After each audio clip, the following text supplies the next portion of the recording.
Hello, we are in chapter 4 for business math, which is called checking accounts. This is lesson 4.5, bank statement reconciliation. Make sure you're reading the chapter, going through the lessons, paying attention to the formulas and the examples they give you there before jumping over here into the worksheets. You definitely want the kind of background information, the concepts, the vocabulary to understand what they're talking about over here on the worksheets. All right. So we start off with a statement up top, which is usually just a summary of the lesson. So when you receive your bank statement, you compare the canceled checks, the bank statement, and your check register to make sure they agree. You may find some outstanding checks and deposits that appear in your register but did not reach the bank in time to be processed and listed on your statement. You reconcile the statement to make sure that it agrees with your check register. So what this means is you write a check and you send it off to some person, they receive it, and then after some time, maybe that same day, maybe the next day, kind of depends on that company or that person, could even be weeks later if it's just not a company, they'll take it to the bank and they'll cash it. So once you write that check, it's not immediately taken out of your account, right? It takes time to get there. It takes time for that person to process it and then take it to the bank and for the bank to process it. So there's a lot of time there. So it doesn't necessarily mean that just because you wrote a check, it's going to be taken out of your account in that same month. It might take longer than that. So this is what it means is by reconciling the two accounts, you're basically making sure that they match.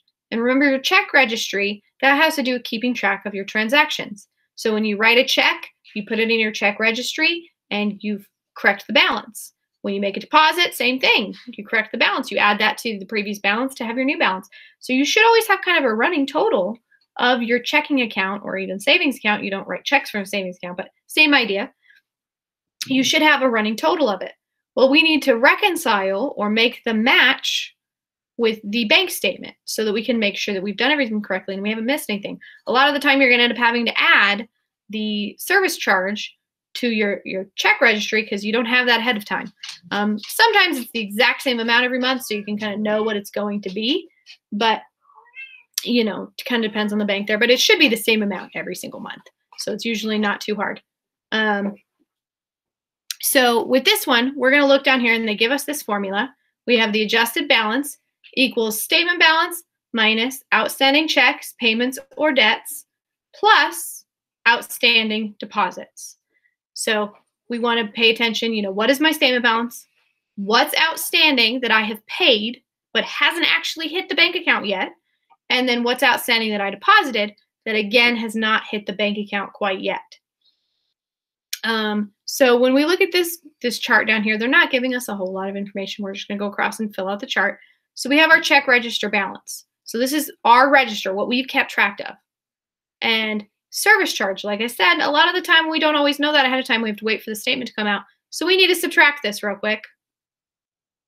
Doop, doop, doop. So that we know what is our new balance. What are we expecting it to be with this service charge included? So a zero service charge probably means either the bank doesn't charge one, which isn't super likely, or they've met some qualification to not get one. So like direct depositing your paycheck sometimes will get rid of the service charge. Transferring even a small amount from your checkings to your savings every month can also make the service charge go away. So things like that, depends on the bank. I'm giving more information than you need. So then they give us what the statement balance is. And then they literally tell you, here's your outstanding checks, payments, or debts. Here are your outstanding deposits. So we literally just subtract in the first one and add this second one. And that will tell us the adjusted balance for the statement. So we're looking to see, is our new balance from our registry the same as our adjusted balance? That's reconciled. That's what that means. We've made them match. If they don't match, we must be missing something from one to the other. So we need to go through and make sure that we didn't forget to put something on the registry, right? Or maybe go through and make sure there isn't some other charge on the bank statement that maybe we didn't make, or that we don't know what it is, and we need to make sure that we find that. So sometimes you do have to go through each one and make sure that you find these missing pieces. But the main thing here, we're not going to have to do that on this one because this is just a very simple version. but we're just reconciling, meaning do they match?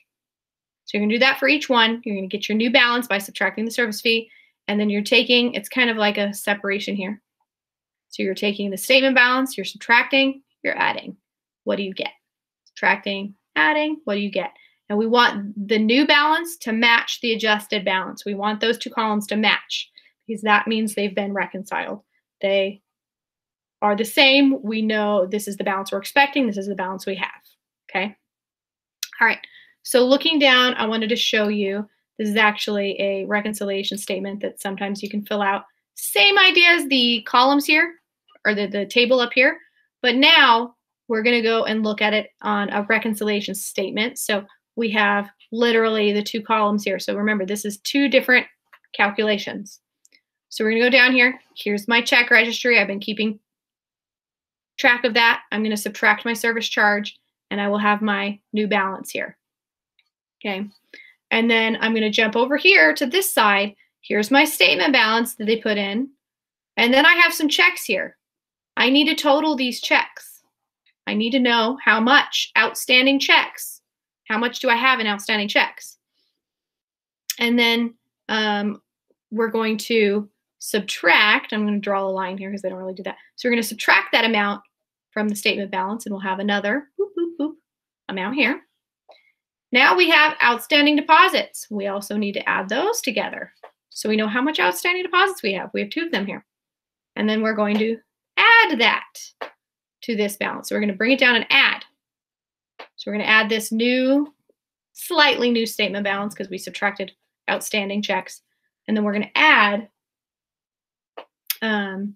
the deposits to it, the outstanding deposits. Remember, outstanding means it hasn't posted to your account yet, but you know it's going to be there.